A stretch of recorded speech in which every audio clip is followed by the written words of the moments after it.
बिस्मिल्लाहिर्रहमानिर्रहीम, अस्सलाम वालेकुम। Welcome to my YouTube channel maths with Afshan. Students, हम कर रहे थे एक्सरसाइज 7.2। एक्सरसाइज 7.2 के क्वेश्चन नंबर 1 से 3 तक इनकी वीडियो मैं अपने चैनल पर अपलोड कर चुकी हूँ। आज की वीडियो में क्वेश्चन नंबर 4 करेंगे।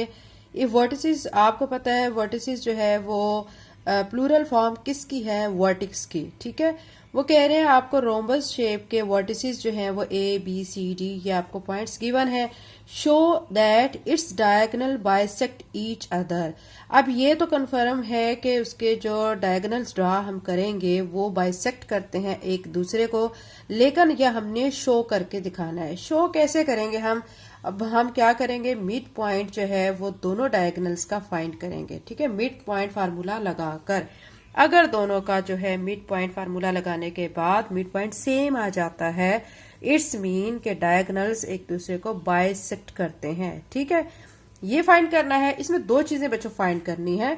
दूसरी आपने क्या फाइंड करनी है? Also find the length of each diagonal. जो हम दो डायगोनल्स ड्रा करेंगे उनकी आपने लेंथ को भी फाइंड करना है। तो क्वेश्चन नंबर 4 आपको अच्छी तरह से बच्चों समझ आ गया होगा। अब इसका सोल्यूशन करते हैं। एक्सरसाइज 7.2 का क्वेश्चन नंबर 4 बच्चों हम सॉल्व करने लगे हैं। अब मैंने क्या किया है, एक रोम्बस शेप रफली सी ड्रा कर ली है, जिसको मैंने ए बी सी डी कह लिया है। दो मैंने डायगोनल्स भी ड्रा कर लिए हैं। एक ए से सी तक एक डायगोनल हो गया, फिर बी से डी तक दूसरा डायगोनल हो गया। अब हमने क्या करना है, इन दोनों डायगोनल जो हमने ड्रा किए हैं ए सी और बी डी, इनका मिड पॉइंट जो है वो फाइंड करेंगे। ठीक है, वो कैसे फाइंड करेंगे? मिड पॉइंट फार्मूला लगाकर। सबसे पहले मैं mid point of diagonal A C का फाइंड करूंगी। उसके लिए ए सी जो पॉइंट्स हमें गिवन है क्वेश्चन में, ए मैंने लिख लिया है -3 -1, ये लिख लिया है। सी जो है 1 और 3, ठीक है, ये दिया गया है। इसके बाद जैसे हम प्रीवियस क्वेश्चंस में करते हैं कि इसको x1, इसको y1, ये x2 और ये y2 हो जाएगा। अब हम मिड पॉइंट फार्मूला लगाएंगे। उसके लिए आपने क्या लिखना है, m, और यहाँ पे कोऑर्डिनेट x y लिख दें और ये m हो जाएगा, और यहाँ पे x1 plus x2 divided by 2 लिखेंगे, और यहाँ y1 plus y2 divided by 2 लिखेंगे। ठीक है, अब क्या करेंगे कि आप इसमें वैल्यूज को पुट करेंगे। m as it is, x1 जो है यहाँ पे -3 है, प्लस x2 वो क्या है 1, ये लिख के नीचे 2, y1 जो है -1 है, और y2 जो है वो +3 है, ये लिख के नीचे 2 लिख देंगे। ठीक है, यहाँ तक क्लियर हो गया। अब यहाँ पे m को ऐसे लिखेंगे -3 और ये +1 माइनस करेंगे हम इसको, -2 आ जाएगा, और नीचे 2, और यहाँ 3 में से 1 माइनस किया, 2/2 आ जाएगा। ठीक है, अब m एज इट इज आ जाएगा, और ये देखें 2 के टेबल में कटिंग होगी, 2 1 ज़ा 2 और ये भी 2 1 ज़ा 2, तो यहाँ -1 और 1 जो है वो हमारे पास मिड पॉइंट आ चुका है डायगोनल ए सी का। ठीक है, अब हम क्या करेंगे, mid point of diagonal B D को फाइंड करेंगे और देखते हैं हमारे सेम आते हैं या नहीं। लेकिन हमने इनको सेम शो करना है क्योंकि ये बाइसेक्ट करते हैं, क्वेश्चन में हमें कह दिया गया है। ठीक है, अब हमने क्या करना है, फाइंड करना है mid point diagonal B D का। उसके लिए भी आप इसी तरह लिखोगे, mid point of diagonal B D. ठीक है, तो बी डी के लिए आप बी और डी पॉइंट ले लेंगे। बी पॉइंट आपके पास 0 और 0 है, और डी पॉइंट जो है वो -2 और 2 गिवन है। ठीक है, ये लिख के अब आपने मिड पॉइंट फार्मूला लगाना है, m, ठीक है, और ये कोऑर्डिनेट x y लिखेंगे यहाँ पे m, और यहाँ फार्मूले में x1 plus x2 divided by 2, y1 plus y2 divided by 2। ठीक है, अब देखें इसमें हमने करनी है वैल्यूज को पुट। तो x1 की जो वैल्यू है वो 0 है, और x2 की वैल्यू -2 है, तो प्लस माइनस माइनस हो जाएगा -2, यहाँ पे 2, y1 की वैल्यू 0 है और y2 की वैल्यू भी 2 है, तो यहाँ पे हमने 2 लिख लिया। अब क्या करेंगे कि हमने m को ऐसे ही 2 में से आपने 0 माइनस किया तो -2 ही आएगा, 2 में 0 को ऐड करेंगे 2, नीचे 2 आ जाएगा। अब 2 के टेबल में कटिंग, 2 1 ज़ा 2, यहाँ पे भी 2 1 ज़ा 2, 2 1 ज़ा 2। देखें अभी यहाँ पे आ चुका है हमारा -1 और 1।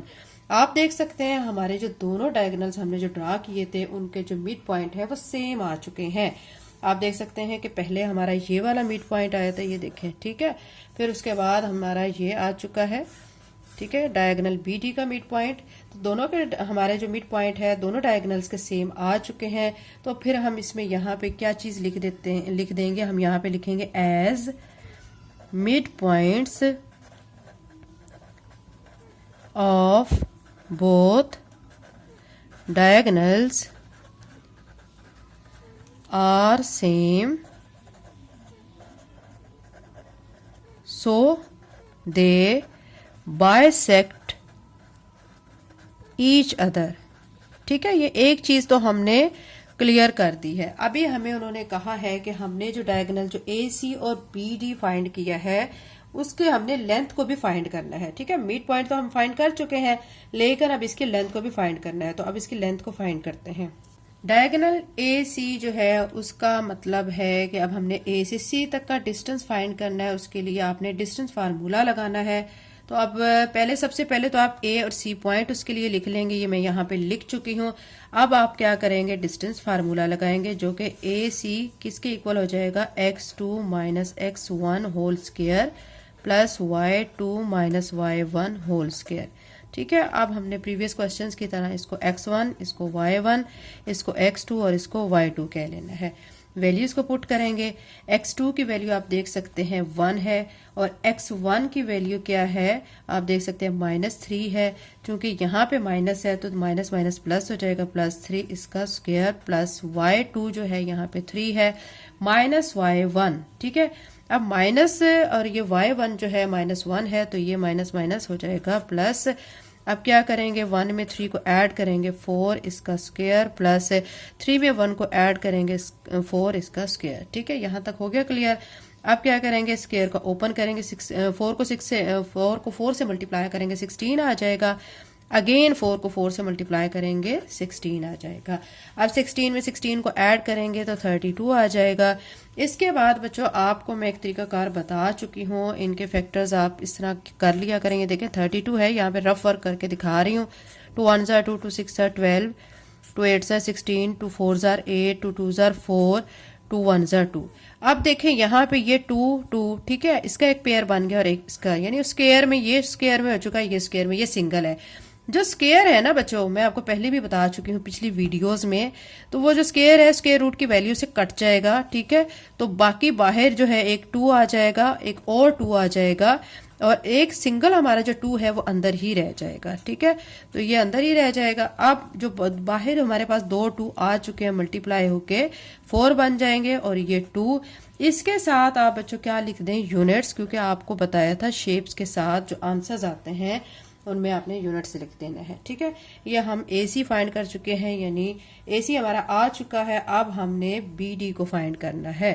बी डी के लिए जी आपने क्या करना है, बी लिख के उसके पॉइंट्स जो कि 0 और 0 और फिर डी लिख के उसके पॉइंट -2 और 2 लिख देने। इसको x1, इसको y1, इसको x2 और इसको y2 कह लेना है। फार्मूला अप्लाई करेंगे, डिस्टेंस फार्मूला, जो कि हमारा क्या होता है, x2 minus x1 whole square, ठीक है, plus y2 minus y1 whole square. ठीक है, अब इसके अंदर करेंगे वैल्यूज को पुट। अब x2 जो है वो हमारा यहाँ पे क्या है, -2 माइनस x1 जो 0 है ये लिख के इसका स्क्वायर प्लस y2 जो है हमारा यहाँ पे क्या आया हुआ है, आप देख सकते हैं 2 माइनस y1 0 इसका स्क्वायर। ठीक है, उसके बाद अब हमने क्या करना है, -2 माइनस 0। ठीक है, आप देख सकते हैं -2 में जब -0 को ऐड करेंगे तो -2 ही आ जाएगा, इसका स्क्वायर प्लस 2 में से 0 को माइनस करेंगे 2 इसका स्क्वायर। आपको बच्चों पता है जब -2 को -2 से मल्टीप्लाई करते हैं तो क्या आ जाता है, 4 आ जाता है और प्लस 2 का स्क्वायर वो भी इक्वल टू 4 होता है। ठीक है, 4 में 4 को ऐड करेंगे तो 8 आ जाएगा। अब यहाँ पे भी यही काम करना है, यहाँ पे मैं आपके सामने कर देती हूँ, ये रफ वर्क है। 8 2 4 जार 8, 2 2 जार 4, 2 1 जार 2। ठीक है, देखें ये 2 और ये 2 इसका स्क्वायर हो जाएगा और ये सिंगल जो है ये स्क्वायर रूट के अंदर रहेगा लेकिन ये बाहर आ जाएगा। ठीक है, अब यहाँ पे ये 2 तो आ गया बाहर क्योंकि स्क्वायर था, स्क्वायर रूट के साथ उसका स्क्वायर कट गया, बाकी सिंपल 2 रह गया, वो बाहर आ गया। और ये जो एक सिंगल वाला 2 था ना ये अंदर ही रहेगा। इसके साथ अब यहाँ पे लगा लेते हैं यूनिट्स। ठीक है, यहाँ तक क्लियर हो गया। हम लेंथ को भी फाइंड कर चुके हैं। अब हमने क्या करना है, फाइनली आंसर लिख देना है। यहाँ पे लिख देंगे length of diagonal A C is equal to, हमने फाइंड की थी ए सी की क्या आई थी, 4 स्क्वायर रूट ऑफ 2, साथ में लिख देंगे यूनिट्स और इसी तरह अपने लेंथ ऑफ डायगोनल BD, ठीक है, वो अभी हमने फाइंड अभी की है, हमारी क्या आ चुकी है 2 स्क्वायर रूट ऑफ 2, यहाँ पे लिख देंगे यूनिट्स। तो ये बच्चों हमारा क्वेश्चन कंप्लीट हो चुका है। नेक्स्ट वीडियो में इंशाल्लाह बाकी के क्वेश्चंस करेंगे। अगर आप मेरे चैनल पे नए हैं तो चैनल को सब्सक्राइब लाजमी कर लें। थैंक यू एंड अल्लाह हाफिज़।